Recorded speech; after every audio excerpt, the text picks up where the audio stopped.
He never captured a world title. He didn't have a signature win on network television, but in Detroit's boxing circles, his name still carries weight, the kind earned only in the sweat and shadows of the Kronk gym.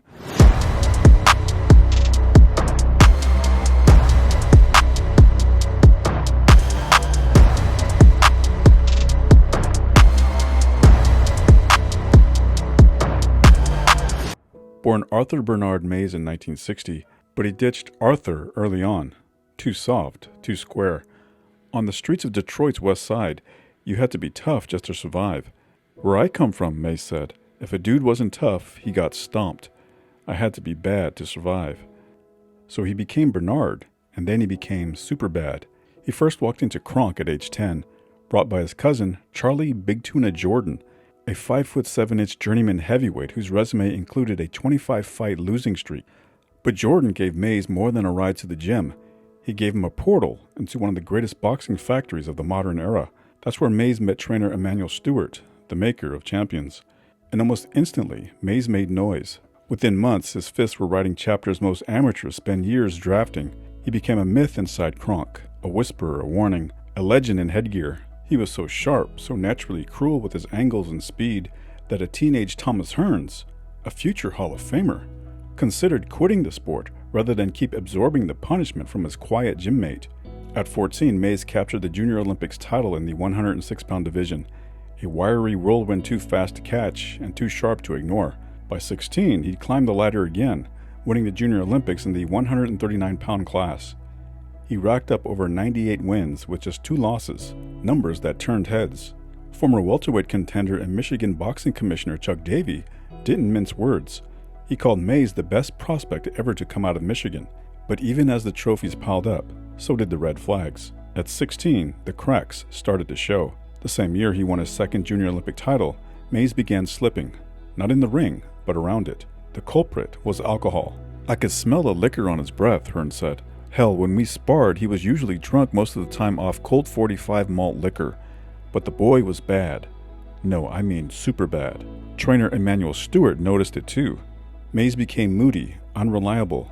The kid who used to live in the gym started disappearing from it. Stewart did some digging and uncovered the truth. Bernard Mays, still a teenager, was a full-blown alcoholic. It started when he was 14, the same year his father, an alcoholic himself, walked out on the family. Without a father figure, Mays found a surrogate in the bottom of a bottle. He'd stay out all night, drinking and running wild with friends. The Kronk taught him how to fight, but the bottle taught him how to lose slowly. While his relationship with Stewart strained, Mays continued to stack wins. He was named Outstanding Boxer at a state tournament that included future world champions like Milton McCrory and Jimmy Paul. By 1977, Mays had racked up 5 national titles and was the top-ranked amateur welterweight in the country. He looked destined for greatness. The ring gave him purpose, but the malt liquor kept him company. A broken thumb sidelined him, and the injury gave the bottle more room to work. His drinking spiraled. Stewart, unable to rein him in, finally cut ties. Mays disappeared from the sport for 2 years, watching from the sidelines as Thomas Hearns, his former sparring partner, rocketed to stardom. The envy burned. The hunger came back. In 1979, with just 6 weeks of training, Mays turned pro under a new manager, Chuck Davis. He stayed local, fighting in and around Detroit. The early wins came easy, but it was his bout with Rolf Moncrief, a Don King-promoted middleweight contender, that put Mays on the radar. He dropped Moncrief and walked away with a clear decision. The phone started ringing. Don King, other big-name promoters, they all wanted in, but Mays' manager, Davis, wasn't rushing. He saw what Mays could be and figured it was only a matter of time before the bidding war really began. 2 weeks later, Mays beat longtime contender David Love, an experienced vet who defeated some of the best. The performance turned heads. Even Love's manager, the legendary Angelo Dundee, took notice. Bernard Mays wasn't just back, he was coming fast. A televised showdown with NBC Golden Boy Bobby Ches was supposed to be Mays' breakthrough. The contract was signed. The cameras were ready, but Mays' body had other plans. Calcium buildup in his elbow forced him to pull out, canceling what could have been a star-making night under the lights. Months passed. The buzz quieted. Then in March of 1982, the spotlight finally found him. Mays made his long-awaited television debut against Lamont Lovelady, a decent fighter, but hardly the headline grabber Ches would have been. It wasn't the showcase he'd envisioned, but Mays finally had a stage. Superbad Mays out for round number 6. Mays in the black trunks comes in at 15-0 with 1 draw in his last bout. He's won 10 by knockout. He's 21 years old. He'll be 22 next month. Out of Detroit, living in Southfield, Michigan, and has had an easy time of it except for an occasional left hook against Lovelady, who has gotten in with that left hand. And they were telling me in the corner, they were telling Superbad, keep your hand up, you're getting hit by those hooks. That's obviously what's happening. He wasn't keeping his hand up. Now he's trying to keep it up more. Blood trickling from the nose of Lamont Lovelady.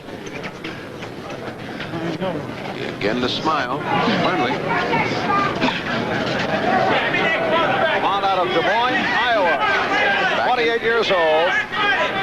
He was knocked down once in the 3rd round and twice in round 4. And at that point, you had to wonder what's the point of it, but he has remained on his feet. Yeah. We were speculating why continue, but there again, the double left hook. Well, the rap on Superbad Mays is that he fades in the last 3 or 4 rounds, and if Lamont knows this, and I'm sure he does, all he's got to do is hang in here till the end of 7, 8, and 9 and see what happens. And hope he can get lucky with the left hand. He certainly has been able to land it.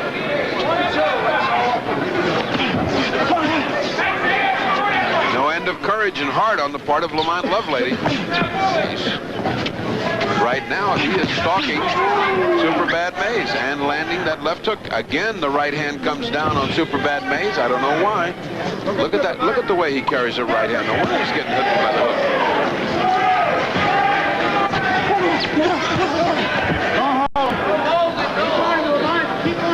That was borderline fouling by Superbad Mays, who was putting his gloves and his forearm on the back of Lamont Lovelady's neck. And no. And we are less than a minute remaining. In round 6, Marv Albert, along with the fight doctor, Ferdy Pacheco, from the Playboy Hotel and Casino, Atlantic City, New Jersey. Right hand, and a stunner thrown by Mays. That was a crunching right hand. I think Lovelady in trouble now.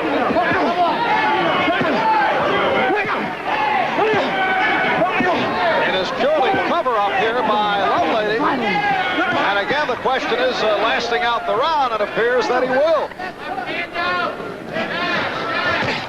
Left hand by Lovelady. Lovelady keeps fighting back. And we're final seconds, round 6. There's Lamont Lovelady coming out for round number 7. And let's snoop into the corner of Lovelady between rounds. Lamont. You hear me? Yep. You should have done knocked him out. You're taking punishment. When that boy inside, work that double hook, triple the hook up to the body and 2 to the head. The left hand. What about the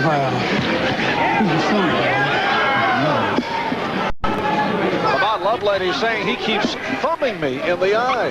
That's true. He keeps thumbing him in the eye. You know, here's a fight. He's gotten hit in the eye again. He's blinking away.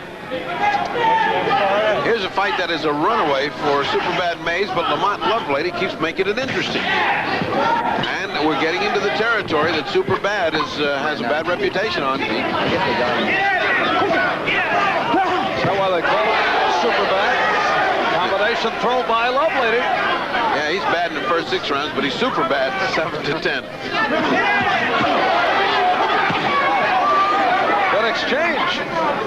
Lovelady fighting back just like his corner told him. When you get in the corner, fight back with those hooks. And he landed.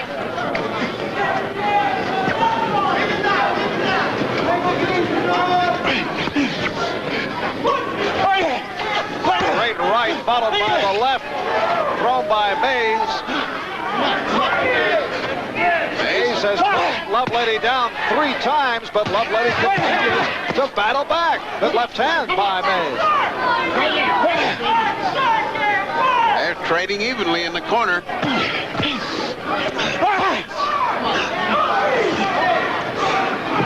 There goes Lovelady. You see him triggering away, just waiting for Superbad to slow down, and he comes with his punch.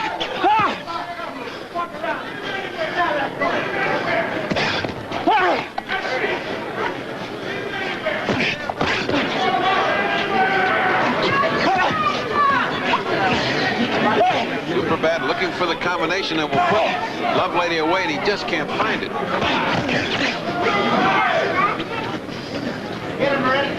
Lovelady now has blood from the nose, blood from the mouth. I think his lip is cut slightly inside.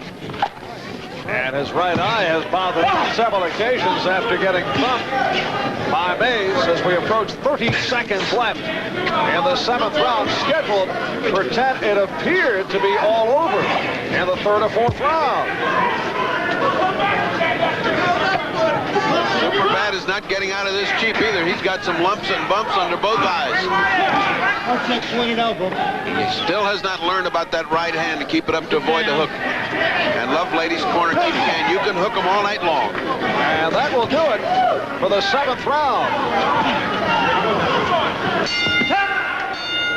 And this is round 8. We are scheduled for 10 from Atlantic City, New Jersey. Lamont Lovelady out of Des Moines, Iowa in the red trunks, and Bernard Superbad Mays from Detroit, Michigan in the black. Mays at 15-0 with 1 draw, that in his last fight in December in Houston. Involved in a draw with Teddy Sanders. In fact, Mays was knocked down in the 10th round of that bout. Lamont Lovelady's right eye is closing. I think vision is impaired in that eye at this moment. That was the eye that was thumbed earlier in the bout. Oh, left hand snapping back the head of Lamont Lovelady.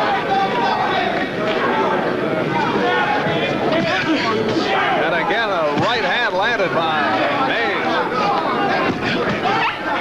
Looks like Lovelady fighting out of desperation here in the 8th round. He's fighting out of bravery. I got to take my hat off to him. He's lost every round, and he's made every round competitive. It's hard to explain how a fight that's a blowout is a very competitive fight, but Lamont Lovelady, give him credit, has made this a competitive fight every round. You got the feeling that if he had a little bit of thunder in that left hook, he could change it around with 1 punch, because he can land it. It leads you to think Superbad Mays would be a heck of a fight with several guys. Bobby Ches, DeWitt, Robbie Sims, all of those young kids that have got 15-0 and 16-0. Frazee from Tampa would be a terrific fight. Middleweight division is loaded with young, good kids coming on.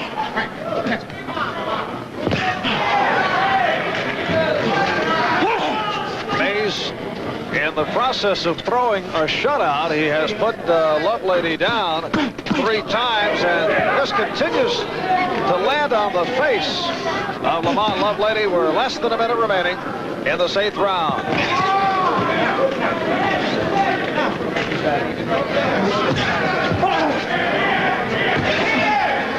And looks to be a cut under the nose of Bernard Mays. He's bleeding from the nose as well. He's been getting powdered. I mean, he's not in this cheap. He's not doing this one way.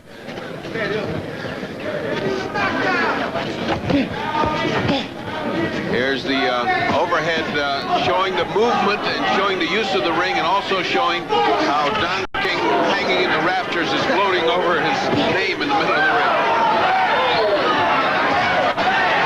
Here comes Lamont. And the fans responding to the rally by Lamont Lovelady. Lamont is chasing Superbad, and here comes Superbad.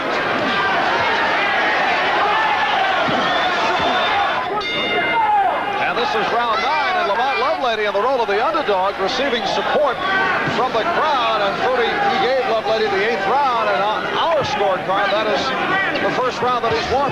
Get a rag, dry that corner up. Absolutely, the first round he fought, but you know, he is getting stronger. Here's the eye being treated with the ice bag. The only thing that you can use, that and the end swell, that little iron that Angelo used so successfully with Sugar Ray Leonard, to keep that swelling down so you can see. But you know, you gotta admire Lamont Lovelady's guts. He not only is going to hold up, he thinks he can win this fight.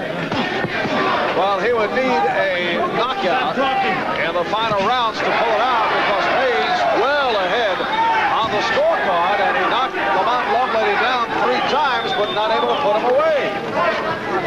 Although we thought earlier the referee, Joe O'Neill, should have stopped the fight. Can't get over the way Lamont has turned his crowd around. They are his crowd. Right head to the back of the head of Mays. Well, this confirms what they've told us about Mays. Mays is not a big stretch finisher, because having been down in the 3rd and the 4th round, he should really be kicking Lamont around. Lamont's chasing him.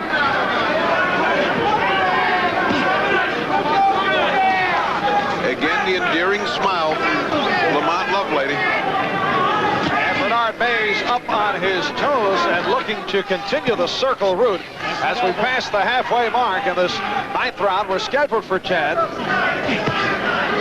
And the shoes tell the story. Lamont Lovelady came in here with a pair of dirty white shoes all speckled with yesterday's blood. And Superbad Mays looked like he came out of a Fred Astaire Ginger Rogers movie. He's got black and white shoes. They're all spotless and beautiful. And here's this grungy Lamont Lovelady still here in the 9th round, still chasing him around. And whoa. less than a minute left in this 9th round. Lamont Lovelady, a 28-year-old out of Des Moines, Iowa, who can be categorized as an opponent, has been more than that against the younger Bernard Mays.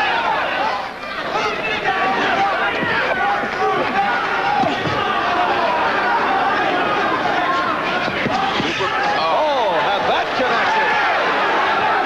Gotta admire Lamont Lovelady. He's going for the win.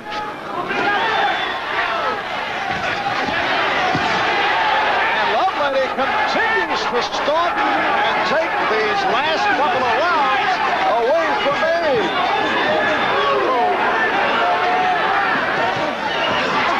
Final seconds, round 9.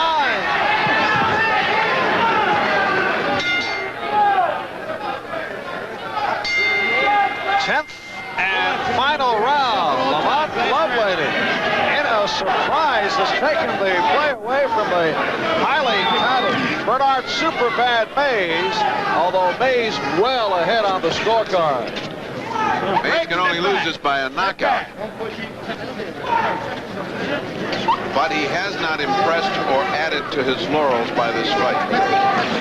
And he comes off that draw, a disappointment against a tough man in Teddy Sanders, but Sanders put him down in the 10th round. Mays carrying an unbeaten record into today's bout, 15-0 with that one draw, 10 knockouts within the 15 victories. He put Lovelady down 3 times here today, but not able to finish him off. Twice in one round.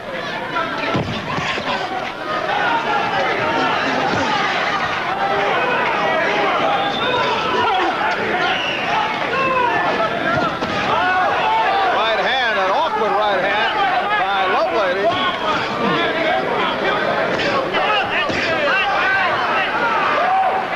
He's out jabbing him with a right jab.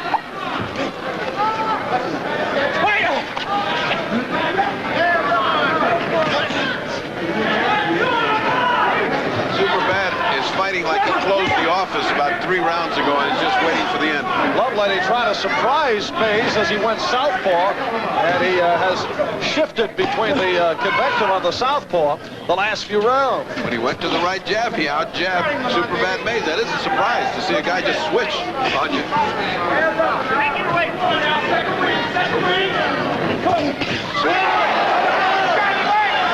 Again, Lovelady able to land as we are now under a minute remaining, and again the thumb of the eye. Maybe one of the most convincing arguments for the thumbless glove. That can't happen with a thumbless glove. He's intimidated. Now he went back into the corner. He can't strike. You can see the danger that a thumb can do. That is what led to the first knockdown in the 3rd round. So Lamont Lovelady with another good left hand that put Mays on the run. He did a pas-de-deux. He did a pas-de-deux with Joe O'Neill, both of them dancing like ballet dancers. Oh, so weary. But Lovelady will conclude this bout on his feet as we approach 10 seconds remaining.